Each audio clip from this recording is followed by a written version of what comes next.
Good morning. My name is Mr.Vigneshwaran, working as Assistant Professor, Department of Biomedical Engineering in Sri Ramakrishna Engineering College, Coimbatore. So, in today's lecture, we are going to see about biomechanics of knee complex. So, before going into biomechanics of knee complex, we need to know what is biomechanics. So, biomechanics is a interdisciplinary field that uses engineering principle or mechanical principle to the biological systems to analyze the various motions, actions, how the external stresses like gravity force, other forces will affect the biological systems of all parts of our body. So, biomechanics is an important subject and concepts for all engineering principles because when athletics are having injuries, we need to produce them the biological devices. So, for that it is very useful. So, today we will be dividing into biomechanics of one of the most vital and complex joints in human body, that is called knee complex. So, the knee is recognized as the largest and most complex joint in the body. So, it is crucial for fundamental human activities such as weight bearing, locomotion. What is locomotion means? It is for walking and running, and high impact sports performance. So, due to high mechanical loads, it manages the knee is highly injury, facing risk like ACL, TS, meniscus damage and osteoarthritis. So, understanding the biomechanics of the knee is essential as it directly aids in the accurate diagnostics of knee disorders, informs effective rehabilitation and surgical planning, and guides the doctors and various biomedical engineers to design of various orthotics and prosthetics for functional restorations. So, next we are going to see about functions of knee joint. So knee serves as four major functions that contribute to efficient movement and stability. So, one is mobility, stability, load transmission and energy conservation. So, what is mobility? So, it allows for primary movements of flexion. Flexion means it is for bending, and extension it is for straightening, as well as slight internal and external rotation. So, next the second one is stability. So, stability it is designed to support the body's weight during standing and walking, and importantly provides necessary shock absorption. And third one is load transmission. So, its structure ensures the efficient transfer of forces between the femur, thigh bone and the tibia, shin bone. So, and last one is energy conservation. So, by smoothly managing movements during gait cycle, it assists in efficient and economical movement. So, next we are going to see about overview of knee complex. So, we know knee is the most largest and complex part of our human body. So, it has two important primary joint. One is tibiofemoral joint and patiofemoral joint. So, tibiofemoral joint it is the articulation between the femoral and the tibia plateo, and patellofemoral joint is a articulation between patella, that is kneecap, and the femoral trochlea. So, next it will suppose the stability and controlled mobility are achieved by surrounding structure including the ligaments, menisces and muscles. Joint type, although it primarily moves like a hinge, it is functionally classified as a modified hinge joint because it allows for flexion, extension and that crucial slight rotation. Bones involved in knee joint. So, there are four important bones making up knee complex. One is femur, tibia, patella and fibula. So, femur is a distal lower end, forms the femoral that articulates with the tibia, and tibia bone is a proximal upper surface of the knee that forms the tibial patella and main weight bearing surface of our knee. Then patella is the largest sesamoid bone in the body, which improves the leverage of the quadriceps muscle. And last one is a fibula. Fibula does not directly articulate with the femur, but provides essential support via various ligament and muscle attachments. Next we are going to see about osteology of femur. So, what is this is medial and lateral condyles. There are large rounded promissions that meet the tibia patella, and second one is a intercondylar notch. So, the deep groove between the condyles serving as the attachment site for ACL and PCL. So, ACL and PCL are the two crucial ligaments of our knee. And third one is a trochlear groove, the anterior groove where the patella glides, which is vital for proper patellar tracking. This entire design is structurally adapted for optimal load distribution and stability. And next one is osteology of tibia, that is a proximal end, second bone type of a knee. The highlight of this structure is a top surface featuring medial and lateral condylations for articulation with the femur. And second one is a intercondylar eminence. So, it is for raised area in the center that act as a attachment site for both ligaments for ACL and PCL and for meniscus. And third one is a tibial tuberosity, the large bump on the front, which is the insertion point of the powerful quadriceps. That image shows the tibia patella, intercostal eminence and tibial tuberosity. Now, we are going to see about the third bone involved in our knee, that is a patella. So, it is a structure, it is a triangular like sesamoid bone, meaning it is embedded with the quadriceps tendon. So, it has three important parts: base, apex and posterior. Base means it is called as a superior, apex it is called as a inferior, and posterior surface.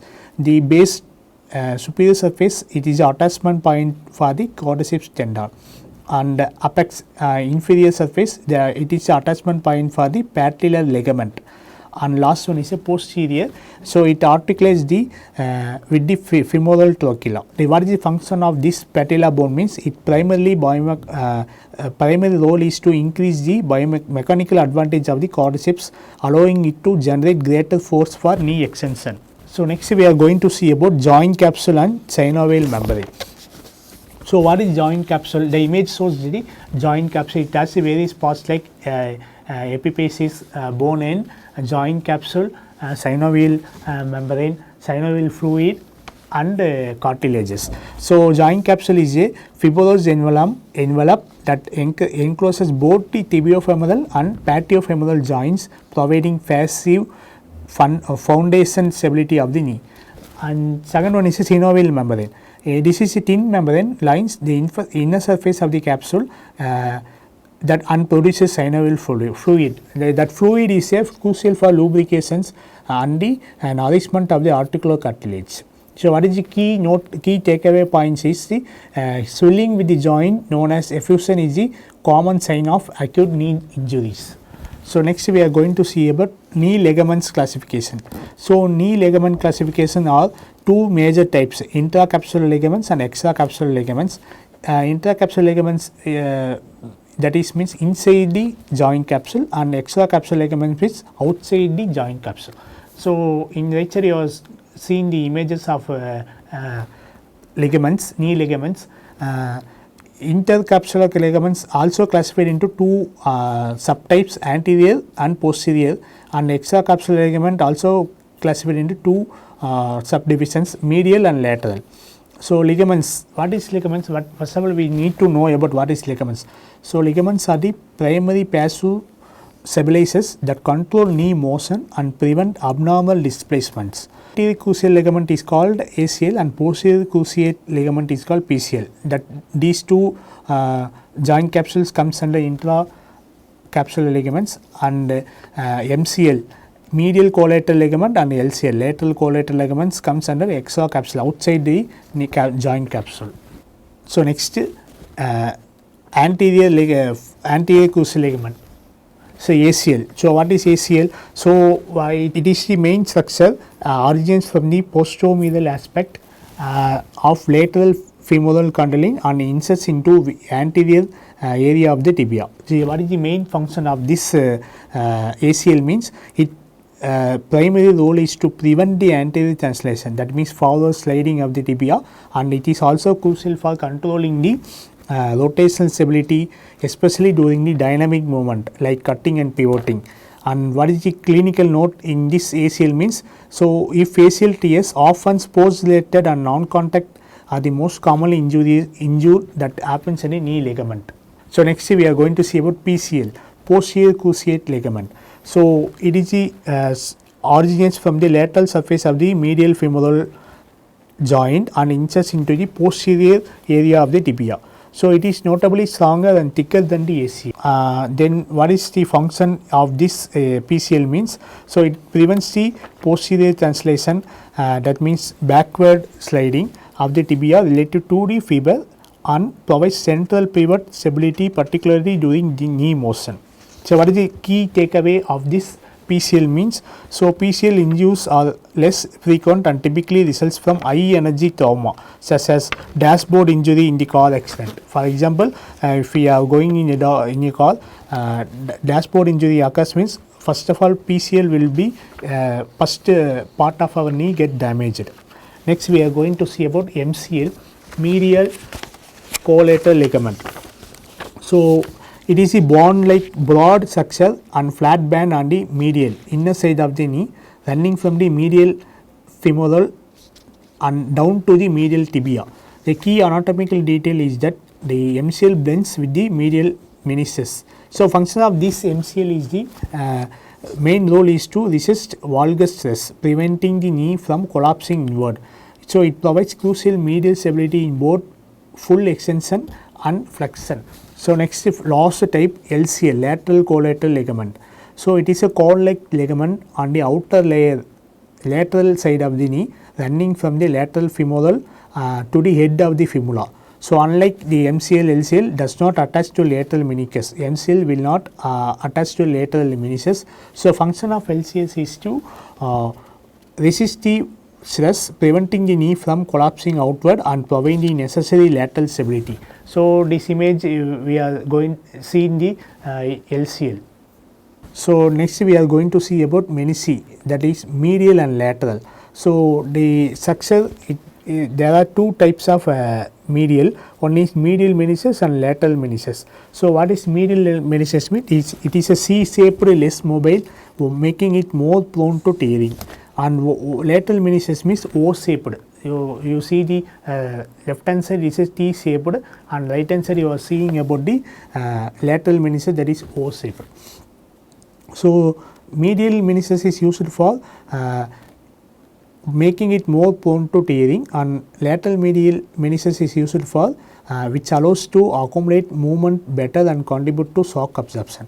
So, what is the functions of this medial and lateral means?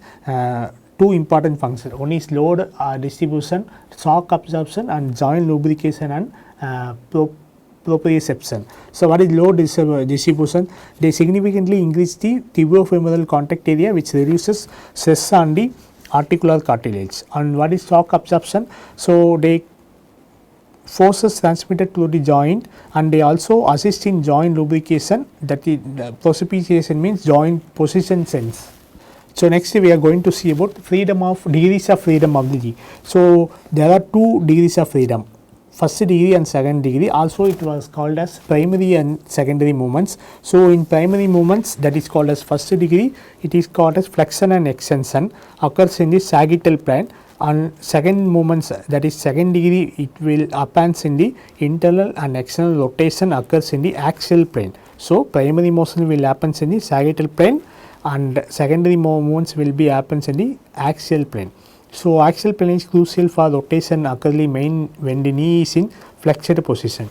So, summary of this degrees of freedom is it has two rotational degree, first and second degree, and along with the small translational movements necessary for joint and overall stability. So, in the A diagram you see the sagittal view of the knee, and the B diagram you are seeing the axial view, and in the C diagram you are doing the coronal view of the knee. So, next we are going to see about knee movements. Knee movements, there are two important knee movements, flexion and extension. So, flexion means bending of the knee. So, range of motion of knee is approximately about 0 to 135 degree, and for extension means it is for straightening, and the images also shown in simultaneously. Flexion means bending the knee with 0 to 135 degree, and muscles, what is the primary muscles happens for bending is arm strings, and the extension means it is straightening the knee, it is in the 0 degree. Okay. Then it is what is the primary function responsible for extension is quadriceps muscles, and functional, what is the important of this knee extension and flexion and extension is these movements are absolutely essential for daily activities like walking, running, sitting, standing, for all human movements. So, next we are going to see about knee movements, that is before we have seen about flexion and extension. Now we are going to see about internal and external rotation. So in this rotation, the yellow marker shown in that rotation gone from left to right means it is called as external rotation, and right to left means it is called as internal rotations. So condition of these movements only occurs when knee is flexed, typically around 30 degree to 40 degree. Then in internal rotation, the tibia rotates towards the midline of the body, and external rotation, tibia rotates away from the midline of the body.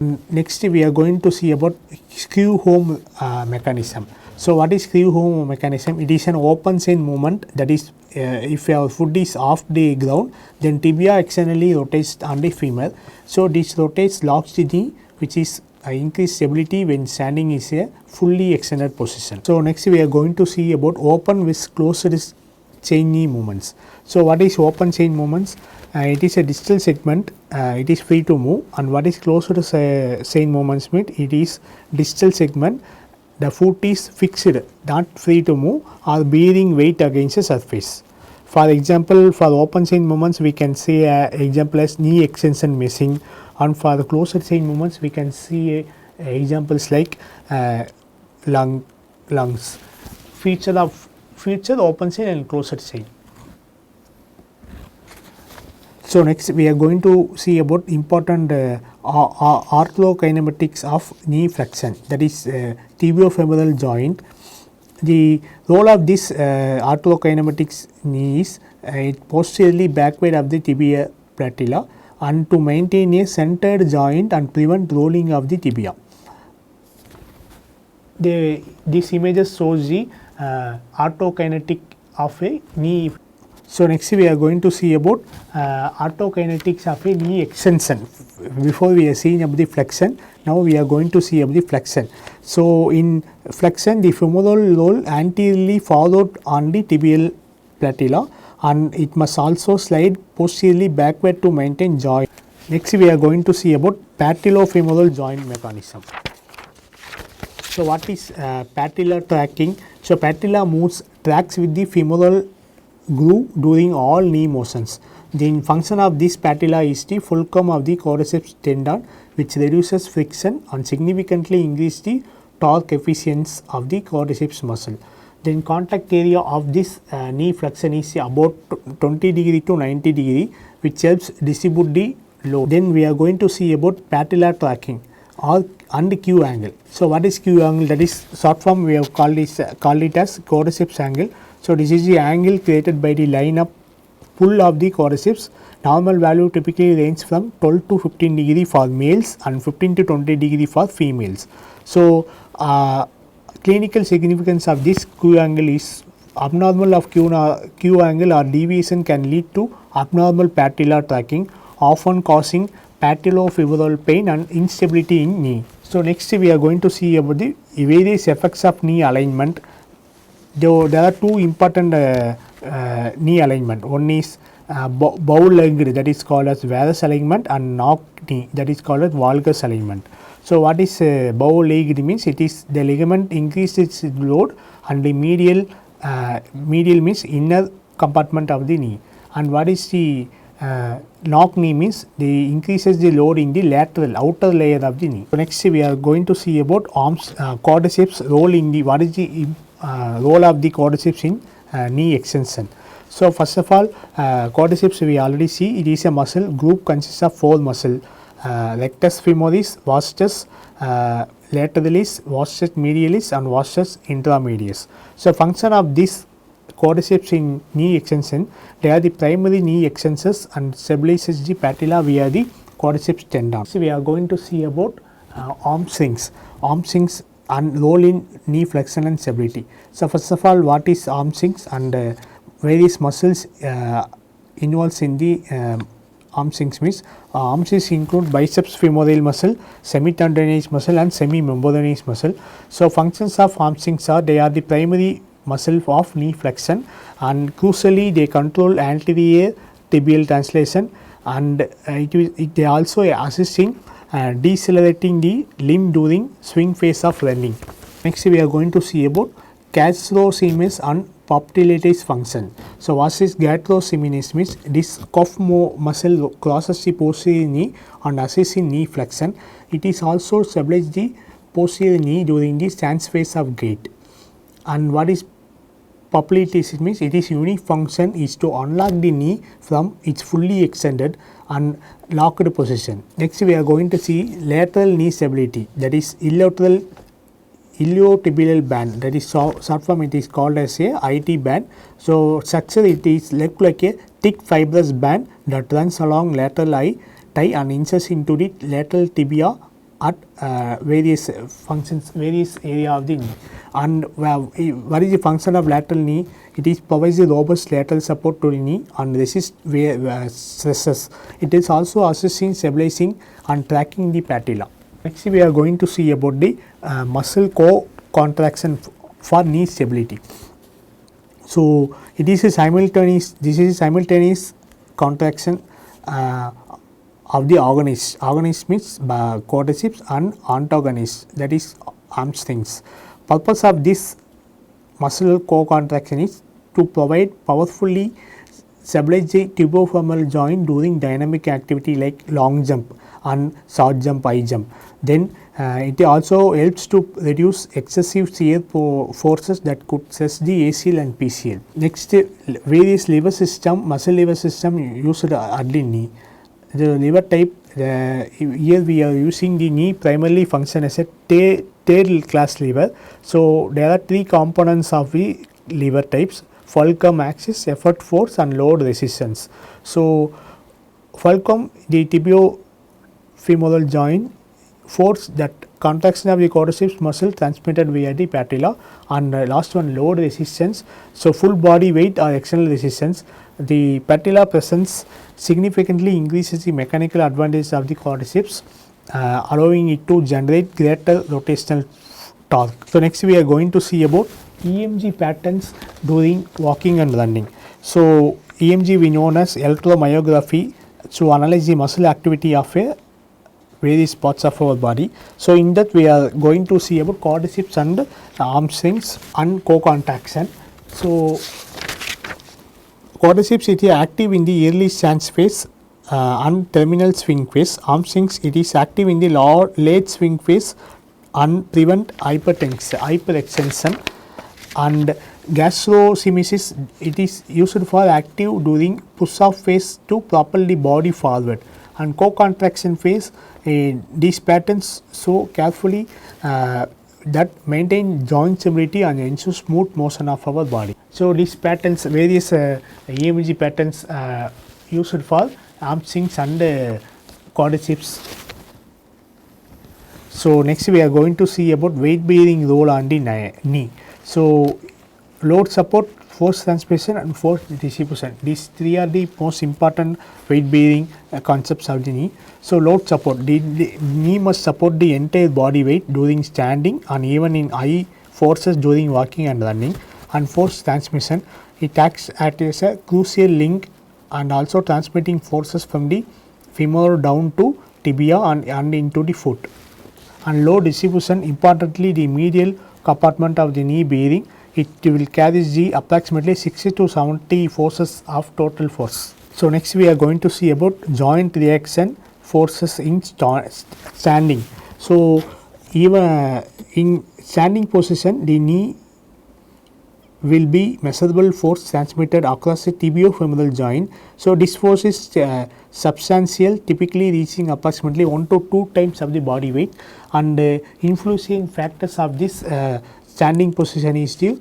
This force is highly influenced by knee alignment and level of muscle co-contractions. So next we are going to see about the knee forces during walking gait. So before we seen about the standing, and here now we are going to see about the walking. So in walking there are three important forces: peak force, muscle contribution, gait phase. So these are the important key takeaways. So during normal walking gait, the tibiofemoral contact forces reach peak magnitude of around 2 to 3 times of the body weight.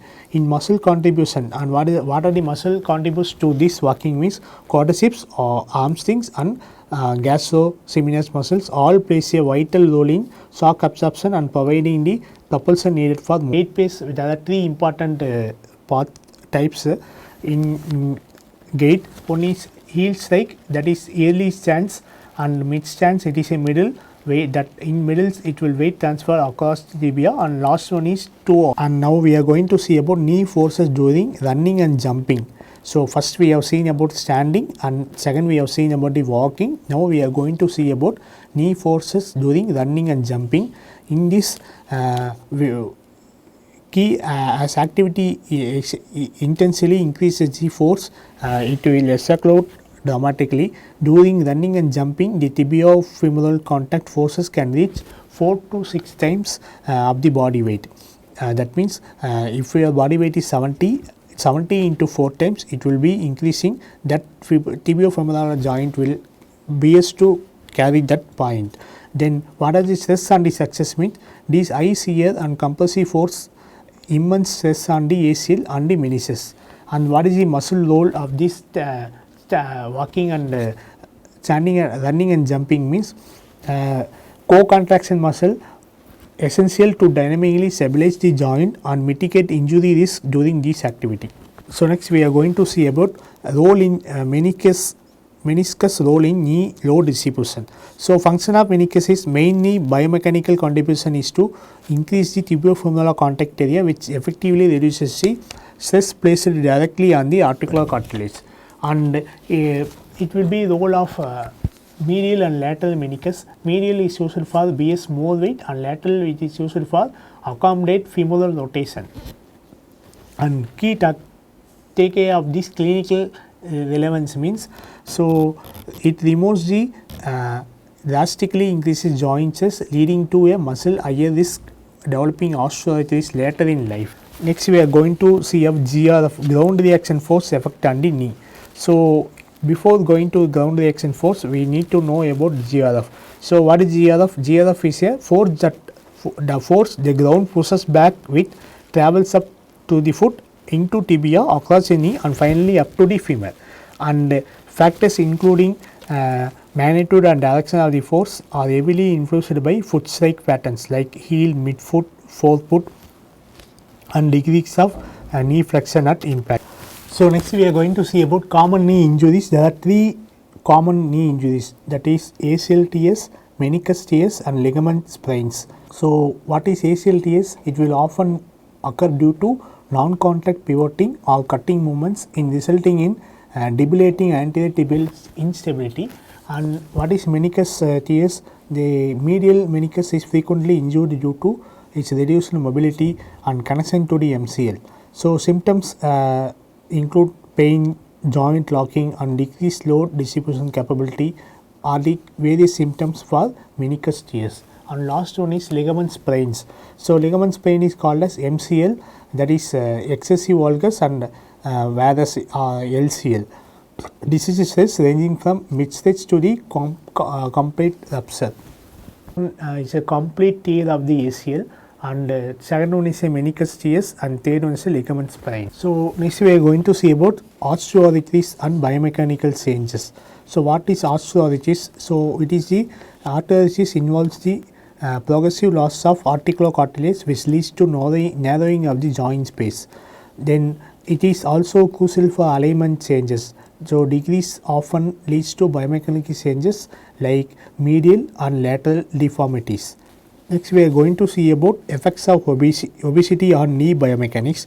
So obesity will be crucial for 3 important aspects. One is increased load, cartilage and meniscus stress, and gait alterations.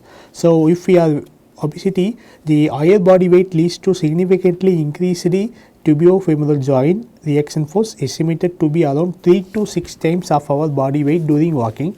And in the cartilage and meniscus stress, this chronic increase in force accelerates cartilage wear and increases meniscus stress. So and third in gait alterations. So obese individuals often exhibit slower walking and reduced knee flexion during the stance phase. So what is the key takeaway of this effects of obesity is it leads to high risk of osteoarthritis and ligament injuries in the knee.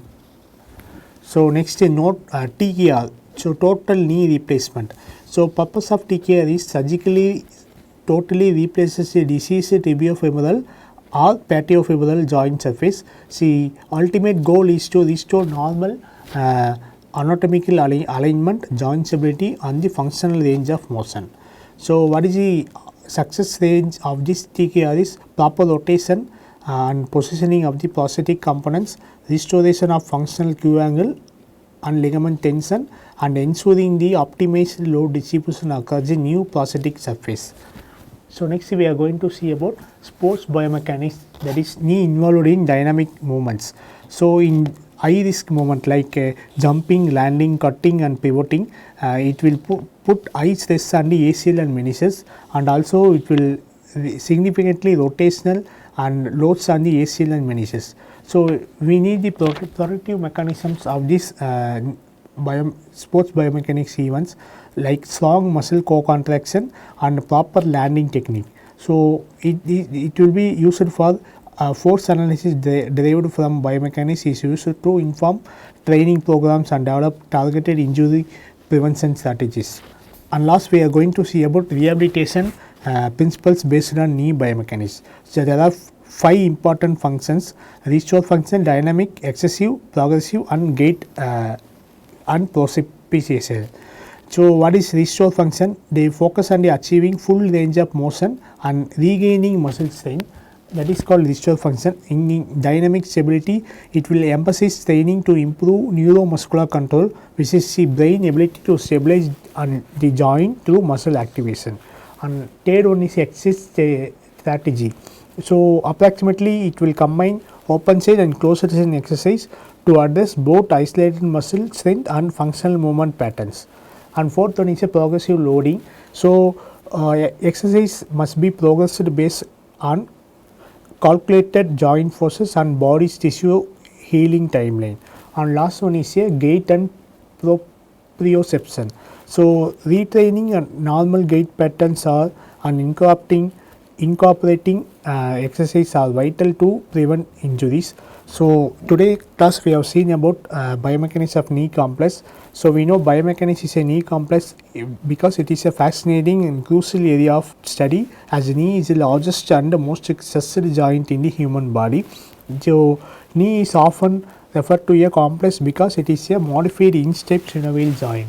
So today class we have seen about biomechanics of knee complex, what is biomechanics and what is the knee, what is knee and what are the muscles act in the knee and what are the stresses and movements and various factors involved in knee, and what are the injuries can happen in the knee, and what are the different parts of the knee that are crucial for all our day-to-day activities like walking, running, standing, sitting, and sports biomechanics, athletics, various sports activities that are involved in knee, and also rehabilitation of the knee and gait patterns of the knee. Thank you.